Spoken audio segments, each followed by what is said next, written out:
చెప్పండి. ఆ రోజు క్రిస్టల్ క్లారిటీగా చెప్పాం, రేపు ఉదయం దీని మీద సబ్జెక్ట్ ని ఇన్ని రోజులు ఇంకా సమావేశం ఉంది, దయచేసి పెట్టండి.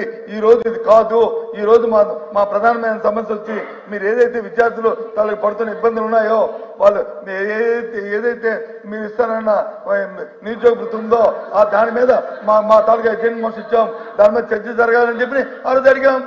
ఆ రోజు దాని మీద చెప్పకుండా ఆ రోజు అంటే చర్చ అంతే. ఇప్పుడు పెట్టండి, రేపు ఉదయం పెట్టండి చర్చ, మళ్ళీ మాడదాం. మంత్రి మాట్లాడమని నా చిన్న సబ్మిషన్ సార్, తమరు నిర్ణయం తీసుకోవాల్సింది ఈ సభలో ఎప్పుడు ఏది చర్చ జరగాలి అని. ప్రతిపక్షంలో కూర్చున్నటువంటి వారు కాదు, ప్రభుత్వానికి మాకున్న విజ్ఞప్తులు మేము ముందు పెడతాం. సభలో చర్చ జరిగేదానికోసము మంత్రి గారు ప్రిపేర్ అయిపోయి 2.5 గంటలు దాని మీద చర్చ చేస్తే వారికి కన్వీనియంట్ గా లేదు, మేము కాఫీ తాగడానికి వెళ్ళాలి, వాకౌట్కి వెళ్ళాలి అని చెప్పి వాళ్ళు వెళ్ళిపోయి ఇవాళ వచ్చి ప్రశ్నోత్తరాల సమయంలో దాని మీద నేను చర్చ మాట్లాడతానంటే ఎట్లా సార్? ఇది తమరిని స్వయంగా ప్రశ్నించడం సార్, మమ్మల్ని కాదు.